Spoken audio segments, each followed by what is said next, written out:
During World War II, Japan became allies with Germany and Italy, whereas America allied with Great Britain. When Pearl Harbor was bombed by Japanese planes, over 2,400 people died and damaged 19 U.S. Navy ships. And once this happened, America officially joined the war. After the Pearl Harbor attack, the public fear and anger quickly turned on people of Japanese descent. President Roosevelt and many of his military advisors had long worried about the loyalty of Japanese Americans. On December 7, 1941, the FBI and local police began raiding homes to detain suspicious Japanese aliens, along with smaller numbers of German and Italian aliens.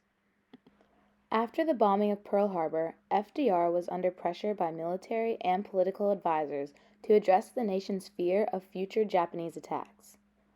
This ordered forced relocation of 120,000 Japanese Americans living on the West Coast. Eleanor Roosevelt, on the other hand, disagreed with FDR and tried to stop him from issuing the order because two-thirds of these people were native-born American citizens. President Roosevelt, encouraged by officials of the federal government, authorized the internment of tens of thousands of American citizens of Japanese ancestry and resident aliens from Japan. Japanese immigrants and their descendants, regardless of American citizenship or length of residence, were systematically rounded up and placed in prison camps. FDR's internment of Japanese Americans came into effect after he signed Executive Order 9066. This order authorized the military to exclude any or all persons from area of the U.S.'s designated as military area.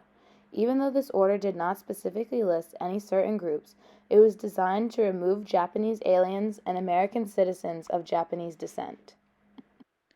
President Roosevelt's order did not lead to a mass removal of the large Japanese American population in Hawaii because of the worry about the impact it would have on the economy.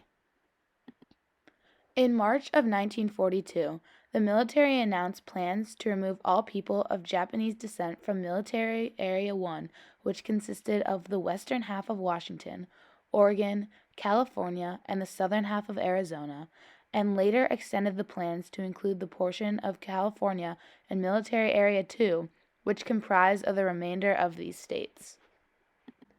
Congress implemented the order on March 21, 1942, by passing Public Law 503.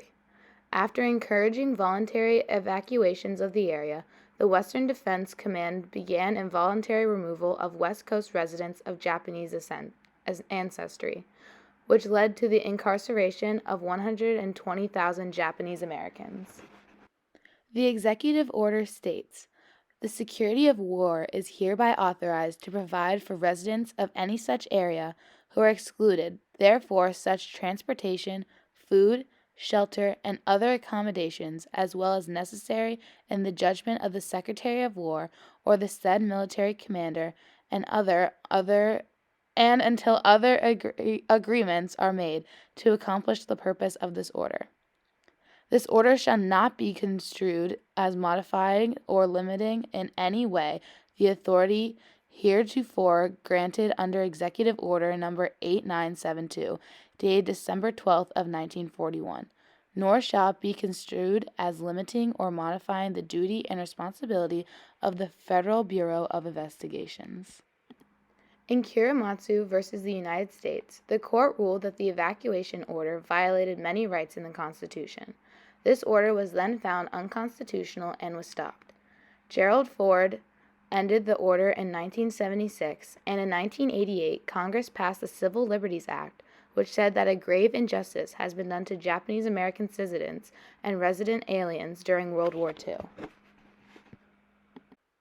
Justice Jackson argued that the exclusion order legitimized racism and violated the Equal Protection Clause of the 14th Amendment. The Civil Liberties Act established a fund that paid some $1.6 billion in reparation to formally repay the Japanese Americans or their heirs. The last Japanese internment camp was closed in March of 1946 under President Gerald Ford, who officially repealed Executive Order 9066 in 1976.